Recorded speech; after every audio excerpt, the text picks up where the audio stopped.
Donc bonjour à tous, ici une petite vidéo donc pour revenir sur la méthodologie pour résoudre un exercice de probabilité, comme indiqué ici. Donc souvent l'erreur que font les élèves, mais pas que d'ailleurs, c'est que quand on se lance dans un exercice de probabilité, ben, on fait comme toujours, on lit l'énoncé, ce qui est déjà une très chose importante, on lit la première question, la deuxième question, parfois même la troisième, la quatrième question, et puis ensuite, on se lance dans la première question. Bon, et c'est quelque chose qui est assez vrai comme méthodologie dans la plupart des exercices. Mais ici, en probabilité, il y a souvent une question qui n'est pas notée explicitement et qui pourtant, il faut absolument se poser, c'est l'expérience aléatoire. Ben oui, car c'est un peu difficile de justifier correctement ces réponses si on n'a pas pris le temps d'écrire clairement dans son exercice quelle est l'expérience aléatoire qu'on étudie, quel est l'univers qu'on considère, et qui nous permettra alors de parler d'équiprobabilité. Ça, c'est le terme important ici, c'est l'équiprobabilité. Parce que c'est à peu près quasiment la base de 81% des exercices qu'on va voir en seconde, même s'il n'y a pas que ça. Parfois, il y aura suffisamment d'informations dans l'énoncé sans qu'on ait besoin de remonter au dénombrement, c'est-à-dire chercher le nombre d'issues favorables, etc., etc. Mais très souvent, il va falloir quand même se poser la question de l'équiprobabilité. Mais avant ça, c'est d'abord quelle est l'expérience aléatoire dont il est question. Donc ici, on a un nombre, le contexte, pardon, c'est un club qui propose deux activités, un sport en compétition, un sport en loisir, il y a des tarifs. Bon. La première question n'est pas une question de probabilité, la première question c'est vraiment est-ce que je sais extraire l'information d'un énoncé et la reporter dans un tableau. Alors il y a quelques petits trous, mais c'est pas vraiment l'essentiel ici. Donc on va essayer de faire ça rapidement. Donc on a 900 adhérents, c'est déjà rempli. Donc forcément, ce sera le total des gens qui font sport loisir, sport compétition, et ce sera aussi le total des adultes et des jeunes. Jusque-là, tout va bien. Combien on a de personnes qui ont choisi le sport en loisir? Il y en a 567 au total, donc je remplis 567. Combien il y a de personnes qui ont, parmi eux, qui sont adultes? Il y en a 234. Enfin, il y a 270 jeunes qui ont choisi la compétition. Donc jeunes compétition, il y en a 270. Voilà. Donc là, après, c'est juste une petite question d'addition à trous, donc de soustraction. Donc ici, 234 pour aller à 567, c'est donc 333. Le total, ça nous fait 303 plus, donc ça nous fait, si je dis pas de bêtises, 603. J'aurais mieux fait de faire les calculs avant pour pas me tromper. Et ici, donc il nous manque donc le total pour aller de 603 à 900. Je vais pouvoir encore remplir ici, donc ça nous fait 297. Et finalement, ça me permet de compléter ici combien il y en a. Donc pour aller de 264 à 97, il nous faut, je vais y arriver, 63. Voilà. Et du coup, on peut à nouveau faire le total. Donc ça nous fait, alors il faut 1, 3. Ah bah tiens, si on peut faire l'addition tout simplement.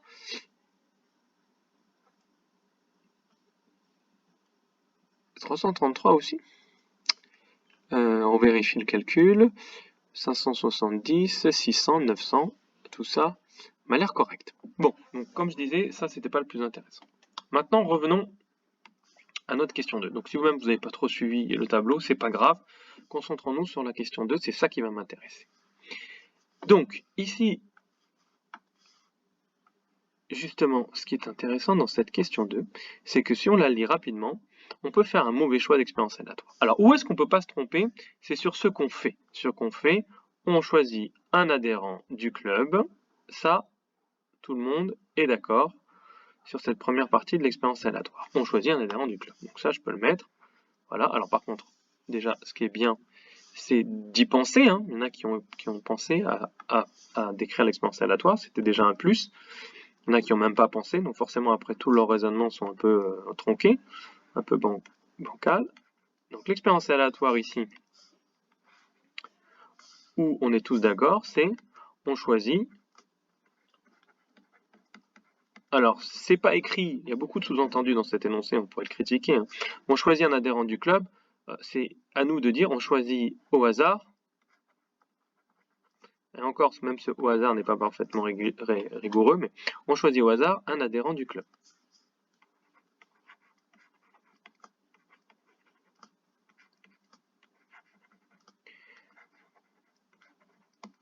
Et donc c'est maintenant au niveau de la question A, ici, donc en fait qu'on est en train de répondre, à laquelle on est en train de répondre. Donc là c'est moi qui ai un peu rajouté cette question dans l'énoncé pour que vous y pensiez, mais elle n'y est pas forcément cette question. Donc, quelle est l'expérience aléatoire? Quel est l'univers? Eh bien, l'expérience aléatoire, donc c'est toujours deux choses. Qu'est-ce qu'on fait? Donc ici, on choisit au hasard un adhérent du club. Et qu'est-ce qu'on observe? Alors, il y en a qui ont eu des idées qui sont pas bêtes, c'est-à-dire on observe, ils ont répondu et on observe, est-ce que l'adhérent est un adulte, est-ce que c'est un jeune, est-ce qu'il a choisi la compétition, etc. Si jamais on fait ça, donc on va faire l'exemple ici, on va dire la mauvaise expérience aléatoire.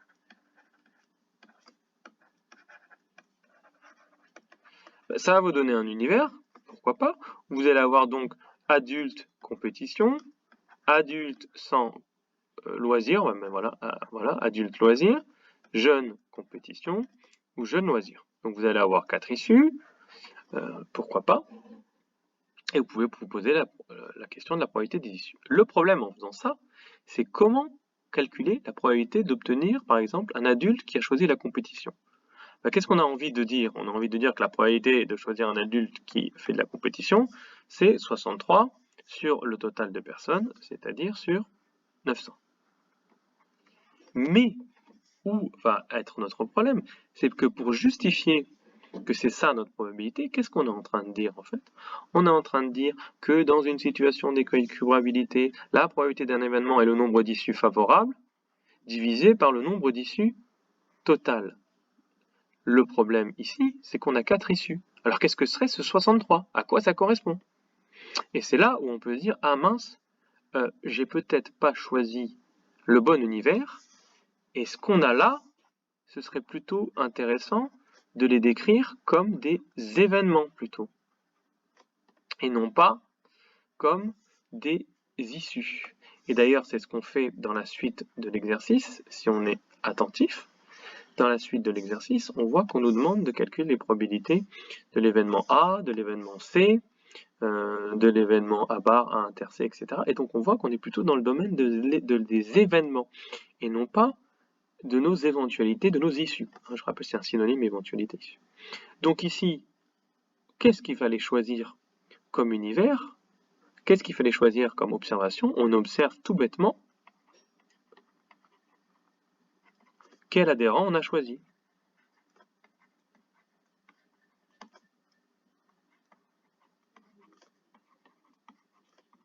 C'est-à-dire, on regarde, est-ce que c'est Jean-Michel Dupuis, ou est-ce que c'est Mehdi Merail, ou est-ce que c'est, vous m'avez compris quoi, Natacha Palani. Voilà. Donc, on regarde tout simplement quel est l'adhérent choisi. À ce moment-là, ce qui est intéressant, c'est que l'univers, c'est tout simplement l'ensemble des adhérents. Alors, autre grosse bêtise, il y en a qui répondent l'univers est 900. Non, l'univers n'est pas 900. L'univers est l'ensemble des adhérents. Combien il y a d'éléments dans mon univers? Oui, il y en a 900, mais l'univers n'est pas 900. Hein, si je vous demande qu'est-ce que c'est la classe de seconde, je ne vais pas vous dire la classe de seconde c'est 27. Non, la classe de seconde c'est chacun d'entre vous. Donc l'univers est l'ensemble des adhérents. Il me reste une chose à dire. Alors soit je le fais à la question B, soit je le fais tout de suite. Pour moi, je vais le faire tout de suite, allons-y. C'est justement parler d'équiprobabilité. Parce que pourquoi je suis content d'avoir modélisé mon problème avec cette expérience-là, aléatoire-là, et pas une autre, c'est qu'ici, il y a équiprobabilité. Chaque adhérent a la même probabilité d'être choisi. Alors vous allez me dire, c'est pas clairement dit dans l'énoncé. C'est vrai, mais justement, quand dans un énoncé, on vous dit juste, on choisit au hasard, et qu'il n'y a pas d'information supplémentaire, d'accord? Ici, on ne vous dit pas, par exemple, la personne qui choisit a un penchant pour... bon, tant pis, je ne sais pas où je vais avec ça, mais un penchant pour les jeunes filles. Donc à ce moment-là, il n'y aurait peut-être pas équiprobabilité, puisque la personne aurait peut-être tendance à choisir plus volontairement une jeune fille. Mais ici, on n'a pas d'information. Donc on est obligé de se dire, bon, c'est choisi au hasard. Donc voilà, soit quelqu'un qui tire le nom dans un sac, soit l'ordinateur qui un algorithme qui choisit aléatoirement une personne de la liste. Bref, en tout cas, on est obligé de supposer ici que les issues sont équiprobables. Donc on peut le dire, on peut considérer. Alors soit je dis on peut considérer les issues équiprobables, soit on peut considérer qu'il y a équiprobabilité. C'est tout à fait valable, les deux, c'est la même chose. Quand je dis il y a équiprobabilité, c'est sous-entendu équiprobabilité, c'est sous-entendu cette expérience aléatoire nous place dans une situation d'équiprobabilité, ou alors si je dis les issues sont équiprobables, j'ai écrit n'importe quoi, probabilité, moi je mettrai au propre après, c'est pas très grave. Voilà. Et maintenant, on va pouvoir justifier et raisonner correctement. Regardons la question B. Calculer la probabilité des événements A et C. Bon, allons-y pour l'événement A. Eh bien, l'événement A. Donc, déjà, quelle est l'erreur qui a été commise par beaucoup? C'est d'oublier ce P, ici. Et ils écrivent A égale. A, c'est un événement. A, c'est quelque chose qui se réalise ou se réalise pas. A, c'est un ensemble d'issues à la rigueur. Mais c'est certainement pas un nombre. Donc ça, c'est pas possible. Bon, la deuxième erreur, c'est ceux qui ont écrit A égale 297. La probabilité de A égale 297. Ça, c'est aussi une grosse erreur, puisque la probabilité de A, c'est une proportion. Hein. C'est la proportion de situations favorables divisée par le nombre de situations défavorables. Autrement dit, c'est un nombre compris entre 0 et 1. Je ne voulais pas l'écrire en rouge, donc je me hop. Donc on y va. Et là, j'applique mon cours. C'est nombre d'issues favorables à A. Alors vu que c'est ma première fois que je le fais, je peux l'écrire. Nombre d'issues, donc soit favorable à A, nombre d'issues qui réalisent, je crois qu'on a écrit plutôt qui réalisent A, c'est-à-dire que je vais compter. Combien il y a d'issues qui réalisent A? Ben adulte. Ben alors il y a Jean-Michel, il y a Sophie, il y a machin, il y a truc. Qui sont adultes. Combien il y en a en tout? Ben, ça c'est écrit dans l'énoncé. Il y en a 297. Et donc, ben, j'ai plus qu'à dire qu'il y en a 287. Divisé par le nombre d'issues totales, qu'on appelle aussi cardinal de l'univers, si on veut jouer avec les mots scientifiques. Tout simplement, cardinal, ça veut dire l'effectif total, hein, le nombre 2. Donc, cardinal de l'univers, c'est le nombre d'issues total. Voilà. Donc, ça, c'est pour montrer une fois, je ne vais pas le refaire à toutes les questions, mais là, je montre que, et je peux même mettre une étoile ici, hein, car il y a équiprobabilité. Voilà. Et après, je ne le redis pas à chaque fois. Si je ne change pas d'expérience aléatoire, par exemple pour l'événement C, ben, je n'aurai pas besoin de réécrire, j'écrirai directement le résultat. Donc ici, ça nous fait donc 297 divisé par 900. Voilà, j'ai répondu presque à la question C, à la question B, pardon. Et puis à la question C, probabilité de C, ben là je peux le faire directement. Et on pourrait encore écrire ici, pour bien justifier, d'après le tableau, pour que la personne voit bien d'où on a sorti ces nombres-là. Même si c'est assez évident. Et d'après, toujours, alors maintenant, voilà, vu comme j'ai bien rédigé pour le A, maintenant ça va, je peux y aller vite. L'examinateur, le correcteur a compris que je maîtrise. Et donc, probabilité de l'événement C, c'est quoi C? C'est l'adhérent a choisi la compétition, bam bam bam, colonne compétition, combien on a au total? 333. Donc 333 divisé par 900. Alors on pourrait simplifier ces fractions, en tout cas 2 et 9, 11 et 18, oui. On pourrait simplifier ces deux fractions, au moins par 3. Diviser le numérateur et le dénominateur par 3. Mais ici, c'est pas demandé. Et comme je disais parfois, c'est pas forcément intéressant. Parce que quand on se retrouve, bon là on diviserait tous les deux par 3, donc on pourrait comparer facilement les fractions. Mais parfois, garder le même dénominateur, ça permet rapidement de comparer les différentes probabilités. Donc en proba, c'est pas toujours malin de se jeter sur une simplification.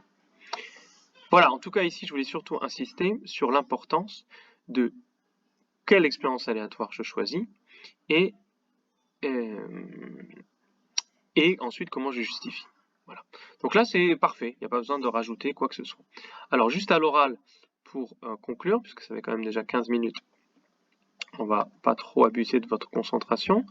On va juste essayer de réfléchir par exemple à, celui-là ça va être un peu plus compliqué puisqu'il y a 2 étapes, enfin même 3, je sais plus. Alors on va regarder l'exercice numéro 1 par exemple. Ici c'est aussi très intéressant. Alors un dé à 20 faces possède 4 faces numérotées, 20 faces pardon, avec 4 faces numérotées 1, 6 faces numérotées 2, 2 faces numérotées 3, etc. J'ai rajouté, pour que ce soit plus rigoureux, le dé est équilibré, d'accord?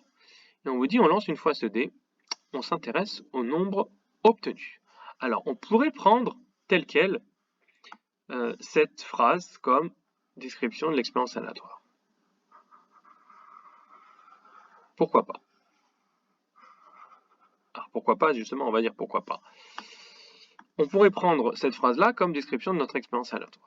Le problème, si on fait ça, c'est que donc notre univers serait, eh bien, vu qu'on s'intéresse au nombre obtenu, on a soit 1, soit 2, soit 3, soit 4, soit 5. Le problème ici, c'est qu'on n'a absolument pas équiprobabilité.